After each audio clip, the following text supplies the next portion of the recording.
વડોદરા મહાનગરપાલિકાના fire NOC વિવાદમાં આજે મહત્વપૂર્ણ મોટો ખુલાસો સામે આવ્યો છે. સસ્પેન્ડ કરાયેલા ફાયર અધિકારીએ કમિશનર કચેરી ખાતે મીડિયા સમક્ષ હાજર રહીને પોતાના પર લાગેલા તમામ આક્ષેપોને ફગાવ્યા છે.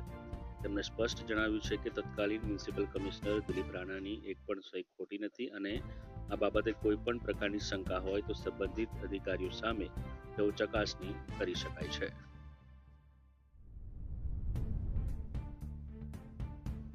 એવો આક્ષેપ થયો છે. દિલીપ રાણા સાહેબના ડોક્યુમેન્ટ્સના આધારે તમામ ડોક્યુમેન્ટ્સ જે બીજા પ્રોસિજરિંગના જરૂર છે એ તમામ ડોક્યુમેન્ટ્સ મૂકીને અમે ગયા છે. વાત એવી છે કે દિલીપ રાણાના ડોક્યુમેન્ટ્સ સાઇન ખોટા છે એ વાત ખોટી છે. આપ દિલીપ રાણા સાહેબને પૂછી શકો છો અને એમાં કંઈ ખોટું હોય તો આપ એફઆઈઆર નોંધી શકો છો મારી પર. હું જાતે ઉપસ્થિત છું. એમાં કંઈ ખોટું ના, નથી. બિલકુલ ખોટું બંધ નથી. જે લોકોએ તમારા પર આરોપ લગાવ્યો છે એમને માત્ર આક્ષેપ છે કે આશીષભાઈને કોઈ સુરતથી ગેરમાર્ગે દોરી રહ્યું છે, જેના કારણે એ ગેરમાર્ગે દોરેલા છે અને કોઈક એવી ફરિયાદ કરવાની વારી લાગે તો હું હાજર છું, મારી સાથે ચાલો. સુરતથી અમને ગેરમાર્ગે દોરનાર કોણ અને એના આશય શું હોય છે? કોઈક મિથિલેશ કરીને કોઈક ભાઈ છે. આ 7 માર્ચથી સૌથી પહેલું ઇન્ટરવ્યુ એમને 7 માર્ચ 2026 સુરતમાં કોઈક જગ્યાએ આપેલું છે અને ત્યારે ફર્સ્ટ ટાઈમ માસ્ક પહેરીને બેસેલા છે. અહીંયા એને આશીષભાઈનો ઉપયોગ કરી ગયેલા છે એમ લાગે. તમારી શું દુશ્મની મિથિલેશ સાથે? મારી કોઈ, હું તો એમને ઓળખતો જ નથી, મારા લાઈફમાં મળ્યા નથી. તો એ કેમ પાછળ પડે છે? કહ્યું આપ એમને પૂછી શકો છો. ભૂતકાળમાં કંઈ થયું હોય ના, બિલકુલ. કોઈ વાત એવું અને વાત રહી આ બધા જ કોર્પોરેશન જેમ કે સુરત, અમદાવાદ, બધી જ જગ્યાએ બધા જ અધિકારીઓ આ જ વ્હીકલ માટે આ જ ટ્રેનિંગ અર્થે જતા હોય. જે વ્હીકલનું મેઇન મધર બોર્ડ જે વ્હીકલમાં છે એના ટ્રેનિંગ્સ છે, જેની અંદર ટ્રાન્ઝિસ્ટર, કંડક્ટર, રેઝિસ્ટર બધા ડિફરન્ટ પાર્ટ્સના રીડિંગ, રિપેરિંગ, ટ્રબલ શૂટિંગ વગેરેની તાલીમ ત્યાં આપવામાં આવે છે. લાગે આ આરોપ ખૂબ ગંભીર છે. તમે હતા ફિનલેન્ડમાં અને અહીંયા સહીઓ થઈ ગઈ એનઓસી પર. આપ એક કરીને પ્રશ્ન પૂછો. હા, એ એનઓસી પર સહીઓ કેવી રીતે થઈ? અગર હું ફિનલેન્ડ હોય અને આ પ્રશ્ન પહેલો પૂછી રહ્યા હોય એનઓસી, અગર હું ફિનલેન્ડ હોય એનઓસી અહીંયા સહી થઈ ગઈ તો એ મને ખ્યાલ ના હોય કે અહીંયા સહી થઈ ગઈ એ શક્ય જ નથી કે હું ફિનલેન્ડ હોય ને અહીંયા સહી થઈ ગઈ. હા, એવું જરૂર શક્ય છે કે હું અગાઉથી સાઇન કરીને ગયો. જેમ કે આપણે કોઈ પહેલાથી પ્રી પ્લાનલી 15 દિવસ માટે વિદેશ જતા હોય તો બધા તમામે તમામ એ દિવસના આગલા વીક્સથી જોશું તો તમામે તમામ કામગીરી અમારી કમ્પ્લીટ કરેલી હશે. એક એનઓસીની વાત કોઈક છે તો એ પ્રી એડવાન્સલી વર્ક કમ્પ્લીટ થતું હોય છે એની અંદર. જેમ કે 1 વર્ષ પહેલાથી જ એનઓસીનું ડોક્યુમેન્ટેશન મૂકવામાં આવે. 1 વર્ષ નહીં, હું કહીશ 3 વર્ષ પહેલાથી જ્યારે પ્રોવિઝનલ થતી હોય, પ્રોવિઝનલ એનઓસી થયા બાદ ફાઇનલ એનઓસીના સેટઅપ સ્ટેપ્સમાં 3 વર્ષનો સમયગાળો. ફાઇલ પ્રોસિજરિંગ કોઈ 3 વર્ષ, 2 વર્ષ, 1 વર્ષ એવી રીતના ચાલતી હોય છે. એટલે બની શકે જે એનઓસીની એ વાત કરી રહ્યા છે એ તપાસનો વિષય છે. અગર જો કોઈ કંઈક જુઠ્ઠી એનો સાઇન કરી હોય તો જરૂર એ તપાસનો વિષય છે, એમાં એફઆઈઆર થવી જોઈએ. તમારા સાઇનથી થઈ છે?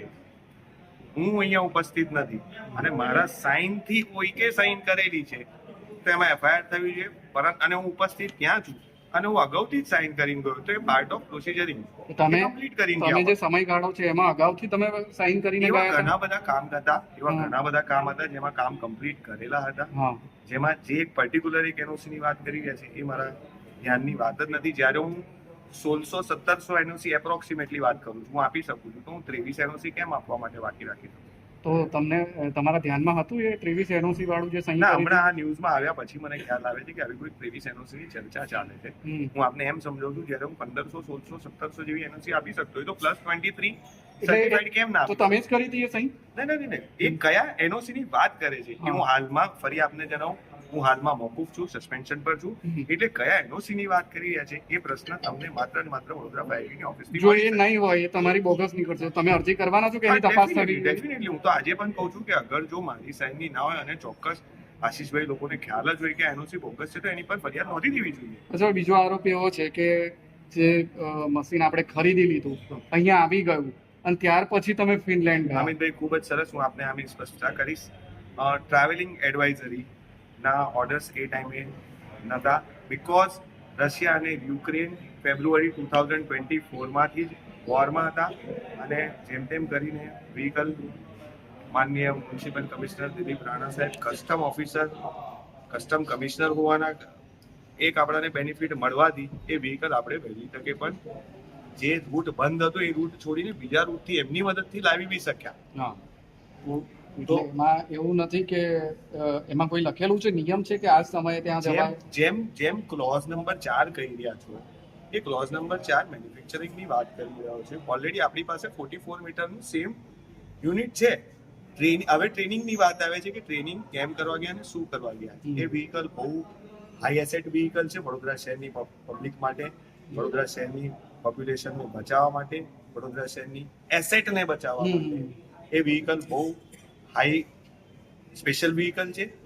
જે વ્હીકલના ટ્રબલ શૂટિંગ્સ જેના અંદર સેન્સર્સ લાગેલા હોય, સેન્સર્સના વાયરિંગ્સથી લઈને પાછળ એના કંડક્ટર્સ ડિફરન્ટ એના કઈક એંગલ્સથી એના મધરબોર્ડની સાથે કનેક્ટેડ, એની અંદર કોઈ ટ્રબલ આવે એની તાલીમ અર્થે અમે ત્યાં.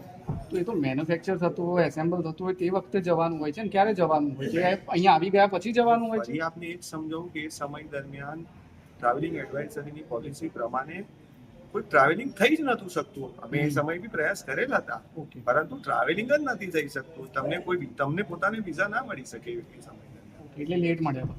હા, એટલે કન્ટ્રીઝ વોરમાં હતી.